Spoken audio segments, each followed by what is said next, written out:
बेहद की परम महाशांति। बेहद के बच्चों को विश्व सेवाधारी माँ का याद प्यार और नमस्ते।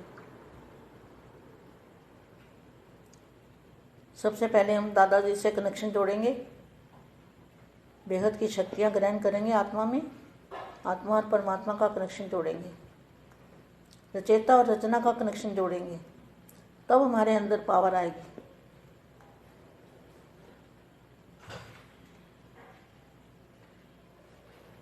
बेहद की परम महाशांति। जो भी संकल्प करो, बोलो, कर्म करो, संबंध या संपर्क में आओ, सिर्फ चेकिंग करो कि ये बाप समान है, क्वेश्चन मार्क है। डबल सेवाधारी बनो, एक गुणों का ताज, दूसरा पवित्रता का ताज धारण करो। विश्व महाराजन के तख्त का विशेष आधार है, हर बात में, हर सब्जेक्ट में बाप को पूरा फॉलो करो। तो सभी बच्चों का क्या है ड्यूटी? पूरा बाप को फॉलो करना। और ज्ञान का सार क्या है? तो सारी पढ़ाई पढ़ी, सारा ज्ञान सुना, बेहद का ज्ञान आज भी सुन रहे हैं, तो उसका सार क्या है? ज्ञान का सार क्या है? जिन्होंने सार जान लिया, उस सार को पकड़ लिया, उनको विस्तार में भी जाने की आवश्यकता नहीं है। तो ज्ञान का सार है मेरा बाबा, मेरा बाप। वाणियों के अंदर तो इतनी गहराइयाँ हैं, यथार्थ ज्ञान है, अर्थ का भी अर्थ, अर्थ का भी अर्थ, अर्थ का भी अर्थ। इतना यथार्थ ज्ञान वाणियों के अंदर बताया हुआ है, हद से ज़्यादा। सभी बच्चों को संपन्न स्वरूप बनाने के लिए रोज रोज भिन्न भिन्न प्रकार के पॉइंट्स बताते हैं। सभी बच्चों को संपन्न स्वरूप बनाने के लिए रोज रोज भिन्न भिन्न प्रकार से पॉइंट बताते रहते हैं। सभी पॉइंट का सार है। सभी पॉइंट का सार क्या है? सभी को सार में समाये बिंदु बन जाओ। यह अभ्यास निरंतर रहता है। कोई भी कर्म करते हुए यह स्मृति रहती है कि मैं ज्योति बिंदु, कर्म इंद्रियों द्वारा कर्म कराने वाला हूँ। यह पहला पाठ स्वरूप में लाया है। आदि में भी यही और अंत में भी यही। इसी स्वरूप में स्थित हो जाओ। तो सेकंड का ज्ञान है कितना? ज्ञान क्या है सेकंड का? सेकंड के ज्ञान स्वरूप बने हो। विस्तार को समाने के लिए 1 सेकंड का अभ्यास चाहिए। विस्तार जितना बड़ा जो विस्तार है उसको समाने के लिए 1 सेकंड चाहिए। जितना विस्तार में आना सहज है, उतना ही सार स्वरूप में आना सहज अनुभव होता है। सार स्वरूप में स्थित हो, फिर विस्तार में आना, यह बात भूल जाते हो। भूल तो नहीं जाते हो? सार स्वरूप में स्थित हो, विस्तार में आने से कोई भी प्रकार के विस्तार की आकर्षण नहीं होगी। जो भी विस्तार किया हुआ दुनिया में, उसकी कोई भी आकर्षण नहीं होगी। सार में आने से जो सार में स्थित होते हैं, उनको कोई भी विस्तार की बात है ना, वो आकर्षण नहीं कर सकती। विस्तार को देखते, सुनते, वर्णन करते ऐसे अनुभव करेंगे जैसे एक खेल कर रहे हैं। ऐसा अभ्यास सदा कायम रखे। इसको ही सहज याद कहा जाता है। जीवन में हर कर्म में 2 शब्द काम में आते हैं, चाहे ज्ञान में चाहे अज्ञान में। वे कौन से हैं? मैं और मेरा। मैं आत्मा और मेरा बाप, बेहद के दादाजी। चाहे ज्ञान में चाहे अज्ञान में, वे कौन से? मैं और मेरा। इन 2 शब्दों में ज्ञान का भी सार है।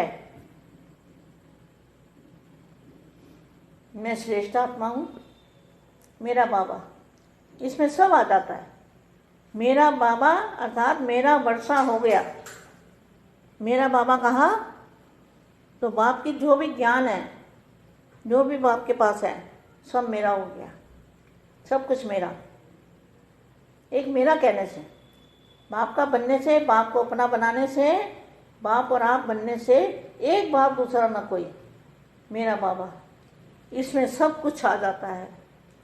मेरा बाबा अर्थात मेरा वर्षा हो गया तो जय मैं और मेरा। बस दो शब्द को पक्का कर लो, मैं और मेरा। मैं और मेरा कोई नहीं, जो दे और दे के संबंधी है, उनमें से कोई भी मेरा नहीं है। दे और दे के संबंधी को भूल जाना है और क्या याद रखना है? एक बाप मेरा, मैं और मेरा बाप, एक बाप दूसरा ना कोई, मेरा बाबा, इसमें सब आ जाता है। मेरा बाबा अर्थात मेरा वर्षा हो गया तो जय मैं और मेरा। बस दो शब्द को पक्का कर लो। मेरा बाबा कहने से अनेक प्रकार का मेरा समा जाता है। तो दो शब्द स्मृति में लाना मुश्किल है, मत सहज है। पहले भी ये दो शब्द बोलते थे, अभी भी यही दो शब्द बोलते हैं, लेकिन अंतर कितना है? मैं और मेरा, यही पहला पाठ भूल जाते हैं। क्या ये छोटा सा बच्चा भी याद कर सकता है ना? आप तो नॉलेजफुल हो, तो नॉलेजफुल दो शब्द याद न कर सके, यह हो नहीं सकता। यह हो सकता है क्या? इसी दो शब्दों से माया जीत निर्विघ्न मात्र सर्वशक्तिमान बन सकते हो। दो शब्दों को भूलते हो तो माया हजारों रूपों में आती है। आज एक रूप में आएगी, कल दूसरे रूप में आएगी, क्योंकि माया का मेरा मेरा बहुत लंबा चौड़ा है और मेरा बाप तो बस एक ही है। एक के आगे माया के हजार रूप भी समाप्त हो जाते हैं। ऐसे माया जीत बन गए हो? क्वेश्चन मार्क है। माया को तलाक देने में टाइम क्यों लगाते हो? सेकंड का सौदा है, इसमें वर्ष क्यों लगाते हो? छोड़ो तो छूटे, सिर्फ मेरा बाबा, बस एक ही शब्द, फिर इसमें ही मगन रहेंगे। बाप को बार बार यही पाठ पढ़ाना पड़ता है। दूसरों को पढ़ाते हो और फिर खुद भूल जाते हो। दूसरों को कहते हो याद करो और खुद फिर क्यों भूल जाते हो? कौन सी डेट फिक्स करेंगे जो अबूल बन जाओ, सब कुछ भूल जाओ? सभी की एक ही डेट होगी, अलग अलग होगी क्या? सबकी एक ही डेट है, बेगत की परम परम परम महाशांति है, महाशांति, महाशांति। బేహద్ పరం మహాశాంతి. బేహద్ పిల్లలకి బేహద్ విశ్వ సేవాదారి మా సంకల్పం ఏం చెయ్యాలి, ఏం మాట్లాడాలి, కర్మ సంబంధము సంపర్కము ఎలా ఉంచాలో అనేది చెకింగ్ చేసుకుంటూ ఉంటే బాప్ సమానంగా ఒక్కొక్క గుణాన్ని ధారణ చేసి డబుల్ సేవాదారిగా కాగలుగుతారు అంటూ చెప్తున్నటువంటి హిందీ వీడియోను ఇప్పటి వరకు మీరు విన్నారు. దీనికి తెలుగు అనువాదం. ఏదైతే పిల్లలు సారాన్ని తెలుసుకుంటూ ఉన్నారు, జ్ఞానం యొక్క సారం ఏమిటి? సారము పట్టుకుంటే ఆటోమేటిక్గా విస్తారం అంతా తెలుసుకోగలుగుతారు. విస్తారంలోకి వెళ్ళాల్సిన అవసరం లేదు. జ్ఞానం యొక్క సారం నేను, నా తండ్రి, బాప్ ఔర్ మై. ఈ మాట అవ్యక్తవాణిలో కూడా చాలా సార్లు వస్తూ ఉంటుంది. ఇవి చాలా గుహ్యమైనటువంటి రహస్యం. యథార్థమైన జ్ఞానము అంటే అర్థం కూడా యథార్థంగా తెలుసుకోవాలి.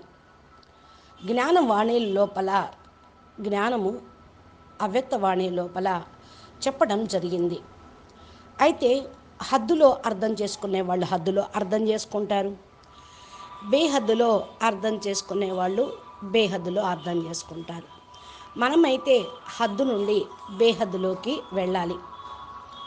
అందుకని ఏ సంకల్పమైనా చెయ్యండి, ఏం మాట్లాడినా, కర్మ చేసిన సంబంధ సంపర్కంలోకి వస్తూ కూడా మిమ్మల్ని మీరు చెకింగ్ చేసుకోండి. ఇది బాప్ సమానమైనటువంటి సంకల్పమా, కర్మ, సంబంధమా చూసుకోండి. డబుల్ సేవాదారిగా కండి. ఒక్కొక్క గుణాన్ని మీరు ధారణ చేయండి. పవిత్రత యొక్క కిరీటాన్ని ధరించండి. గుణాల యొక్క కిరీటం, పవిత్రత కిరీటం. అప్పుడే మీరు విశ్వ మహారాజుగా అయ్యి సింహాసన అధికారిగా కాగలుగుతారు. ప్రతి విషయంలోనూ, ప్రతి సబ్జెక్ట్లోనూ పూర్తిగా బాపుని ఫాలో చేయండి. ఇది బేహద్దు పిల్లల యొక్క డ్యూటీ. ఏం చేయాలి బేహద్దు పిల్లలు? పూర్తిగా బాపూజీని ఫాలో చేయాలి. జ్ఞానం యొక్క సారాన్ని జీవితంలో ధారణ చేయాలి. ఇంత విద్య మీరు నేర్చుకున్నారు. బేహద్దు విద్య ఎన్నో సంవత్సరాల నుండి బాపు ద్వారా వింటూనే ఉన్నారు. జ్ఞానం యొక్క సారం ఏంటి? బేహద్దు జ్ఞానం ఈరోజు కూడా మీరు వింటూ ఉన్నారు. పిల్లలందరూ కూడా సారాన్ని జీవితంలో ధారణ చేస్తూ సంపన్న స్వరూపంగా అగుటకే రోజు కూడా భిన్న భిన్న పాయింట్స్ తోటి చెప్పడం జరుగుతుంది అంటున్నారు మా. ఈ పాయింట్స్ యొక్క సారం ఏమిటి? అన్నీ కూడా బిందువులోనే ఇమిడిపోతాయి. సారం అంతా దేంట్లోకి వచ్చేస్తుంది? బిందువు. ఈ యొక్క అభ్యాసం నిరంతరం చేస్తూ ఉండండి. బిందు స్వరూపం, ఆత్మస్వరూపం యొక్క అభ్యాసం నిరంతరం చేస్తూ ఉండండి. ఏ కర్మ చేస్తున్నా కూడా నేను బిందు స్వరూప ఆత్మను, ఆత్మ కర్మేంద్రియాల ద్వారా కర్మ చేయిస్తూ ఉన్నాను అనే మాటను స్మృతిలో ఉంచుకోండి. ఇదే ఫస్ట్ పాఠము, ఇదే లాస్ట్ పాఠము. ఫస్ట్ పాఠము సంకల్పంలోకి కాకుండా స్వరూపంలోకి తీసుకురండి. ఆదిలో ఉన్నదే అంతిమంలో కూడా ఆ స్వరూపమే పక్కా అయిపోతూ ఉంటుంది. ఇదే స్వరూపంలో స్థిరంగా ఉంటూ ఉండండి. సెకండ్ జ్ఞానమే మంది. ఒక సెకండ్ జ్ఞానం బాపూజీ చెప్తారు కదా, వ్యక్త్ ఔర్ అవ్యక్త్. ఇది సారవంతమైన జ్ఞానం. విస్తారంలోకి ప్రపంచమంతా చాలా వెళ్ళిపోయింది. జ్ఞానము సెకండ్ జ్ఞాన స్వరూపంగా అవ్వటం, విస్తారాన్ని లోపలికి ఇముడ్చుకొని ఒక్క సెకండ్లో జ్ఞానస్వరూపం యొక్క, ఆత్మస్వరూపం యొక్క అభ్యాసం చేస్తూ ఉండండి. విస్తారం ఎంత పెద్దగా ఉన్నా ఇముడ్చుకునేది బిందువులోనే, అంటే ఈ యొక్క ఆత్మ లోపలే అంతా ఇమిడిపోతూ ఉంటుంది. ఈ శరీరం యొక్క పవర్ మొత్తం ఆత్మలో ఇమిడిపోతుంది. ఈ బ్రహ్మాండం యొక్క పవర్ మొత్తం శివుడు బిందువులో ఇమిడిపోతూ ఉంటుంది. కాబట్టి విస్తారంలోకి రావటం సహజమే. సారస్వరూపంలోకి రావటం అంతే సహజంగా అనుభవం అవుతుందా? సారస్వరూపం యొక్క స్థితి విస్తారంలోకి రావటము అంటే చాలా మర్చిపోవటం, సారాన్ని మర్చిపోవటం. అందుకని సారాన్ని మర్చిపోవటం లేదు కదా, విస్తారంలోకి వెళ్ళిపోయి. విస్తారంలోకి రావటము అంటే అనేక రకాల ఆకర్షణలకు వెళ్ళిపోవటం. సార రూపంలోకి రావటం అంటే ఆకర్షణ లేకుండా బిందువు అయిపోవటం. విస్తారం ఎవరైతే చేస్తూ ఉంటారో వారందరూ కూడా మరి ఏదో ఒక దాంట్లో ఇరుక్కున్నారు. అందుకనే ప్రపంచం మొత్తం ఆకర్షణలకు వశమైపోయింది. సారంలోకి రావటము అంటేనే సారస్వరూపంగా అగుట, బిందు స్థితిలో ఉండటం, బీజరూపి స్థితిలో ఉండటం. ఇక్కడ ఇక విస్తారం అన్న మాటే ఉండదు, ఆకర్షణ అనేది కూడా ఉండదు. విస్తారం చూస్తూ చూస్తూ, వింటూ వింటూ, వర్ణన చేస్తూ చేస్తూ, అనుభవం చేసుకుంటూ, పూర్తిగా ఆటను ఆడుతూ ఎక్కువగా దీన్ని జ్ఞాపకం ఉంచుకుంటూ ఉన్నారు. కానీ ఇప్పుడు అన్నిటినీ మర్చిపోయి సార రూపంలో ఆత్మస్వరూపంలోకి రావాలి. జీవితంలో ప్రతి కర్మలో కూడా రెండే రెండు మాటల్ని సదా జ్ఞాపకం ఉంచుకోండి. ఈ రెండు మాటలే వస్తూ ఉంటాయి. ఏంటది? జ్ఞానము, అజ్ఞానము. వస్తే జ్ఞానంలో కన్నా రండి, లేకపోతే అజ్ఞానంలో అన్నా ఉండండి. ఎందుకని? జ్ఞానము అజ్ఞానము అంటే మై ఔర్ మేరా. మై నేను ఆత్మను, మేరా బాప్ నేను ఆత్మను, నా తండ్రి పరమాత్మ, బేహద్దుకే బేహద్దు దాదాజీ. ఇదే జ్ఞానం యొక్క సారం. మరి అజ్ఞానంలోకి వెళ్తే దేహము, దేహ సంబంధాలు, కుటుంబము, విస్తారం, ప్రపంచం మొత్తం వస్తుంది. అజ్ఞానంలో కూడా మై ఔర్ మేరా ఉన్నది, నేను నాది అనేది కూడా ఉంది. ఈ రెండు మాటలు జ్ఞానం యొక్క సారము, ఈ రెండు మాటలు అజ్ఞానంలో కూడా ఉన్నది. అయితే జ్ఞానంలో నేను శ్రేష్టమైన ఆత్మను, నా తండ్రి శ్రేష్టాతి శ్రేష్టమైన ఉన్నతోన్నతమైన పరంధామవాసి, నేను బేహద్ బాపుకి వారసుణ్ణి అని అనుకుంటూ ఉంటే బాపు దగ్గర ఏదైతే జ్ఞానం ఉందో అదంతా కూడా మీ లోపలికి వచ్చేస్తుందో అది మీదైపోతుంది. అదంతా మీదే. అప్పుడేమంటాం? మేరా మేరా జ్ఞాన్ అన్నీ మీదైపోతాయి. ఒక్క నాది అనటంతో బాపు నీ వాడైపోతారు. బాపు పిల్లలుగా అయిపోతూ ఉన్నాం. బాపుని తన సొంతం తయారు చేసుకోవటంతో ఏక్ బాపు దూజా నా కోయి అనగా ఒక్కడే తండ్రి, ఇంకెవ్వరూ లేరు అనే స్టేజ్కి వస్తే అన్నీ ఇందుట్లోనే ఇమిడిపోతూ ఉంటాయి. మేరా బాప్ అంటేనే నేను వారసుడిని అయిపోయాను అని. ఇదే మై ఔర్ మేరా, నాది నేను. ఈ రెండు మాటల్ని పక్కా చేసుకోండి. ఇంకా దేనిలో కూడా మై ఔర్ మేరా అనేది ఉండకూడదు.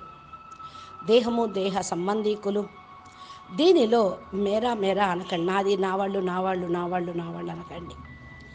దేహము, దేహ సంబంధాలని మర్చిపోయి దేన్ని జ్ఞాపకం చేయాలి? ఏక్ బాప్ నావాడు, నేను నా బాప్. ఏక్ బాప్ దూసరా నా కోయి. దీంట్లోనే అన్నీ వచ్చేస్తాయి. నా బాప్ అంటేనే వారసులు. ఈ రెండు మాటల్ని పక్కా చేసుకోండి. బాప్ నావాడు అంటే మేరా బాప్ అంటంతో అన్ని రకాలుగా శక్తులు, ప్రాప్తులు, గుణాలు, జ్ఞానము మొత్తం మీ లోపలికి ఇమిడిపోతాయి. ఈ రెండు మాటల్ని స్మృతిలోకి తీసుకురావటం కష్టమా, తేలిక?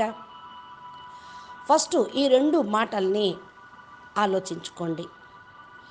ఇప్పుడు కూడా రెండే మాటలు నేను చెప్తున్నా. అంతకుముందు కూడా ఈ రెండు మాటల్లోనే మీరున్నారు, కానీ అజ్ఞానంలో. ఇప్పుడు జ్ఞానంలో నేను నాది అనేది తెలుసుకుంటే ఎంత తేడా ఉందో మీకే అర్థమవుతుంది. ఈ యొక్క ఫస్ట్ పాఠాన్ని మర్చిపోయారు. చిన్న పిల్లలు కూడా స్మృతి ఉంచుకుంటారే, మీరు ఎంత పెద్ద నాలెడ్జ్ఫుల్ ఆత్మలు.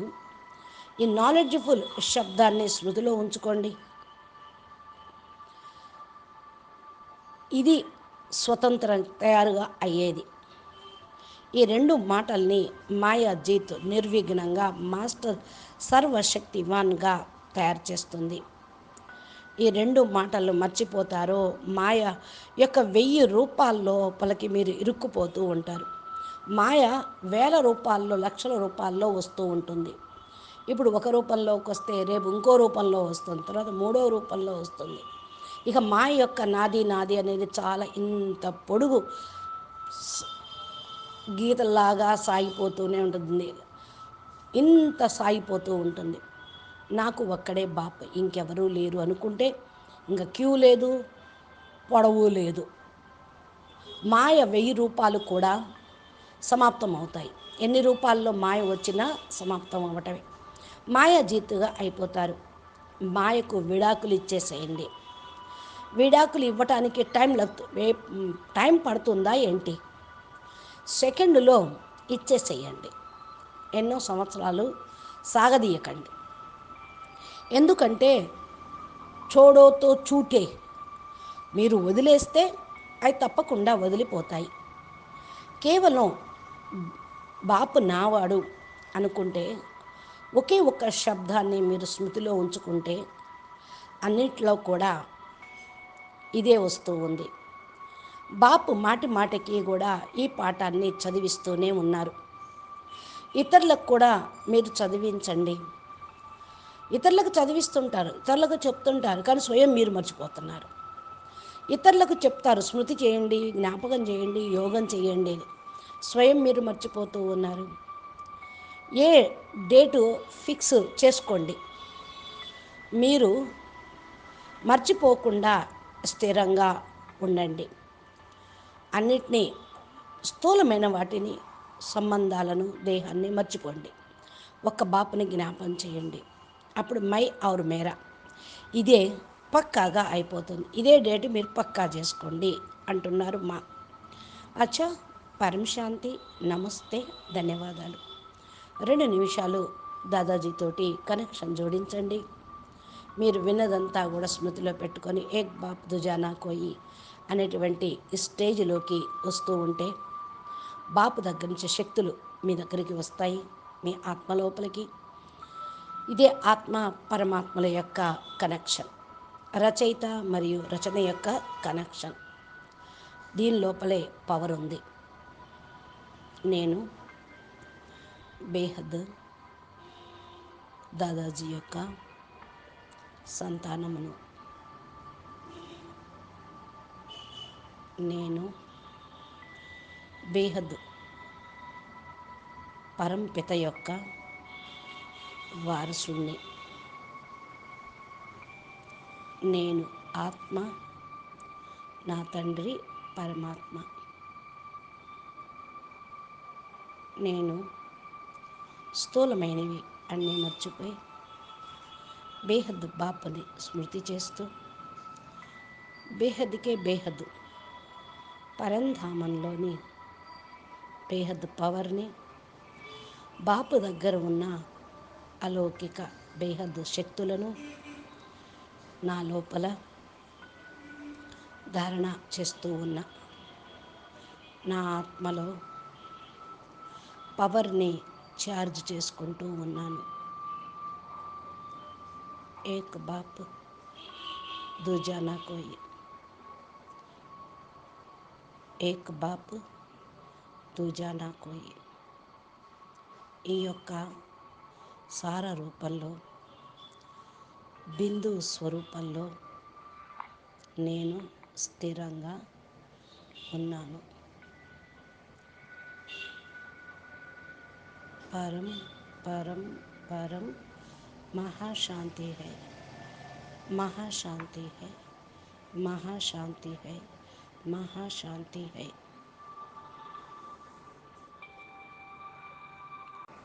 बेहद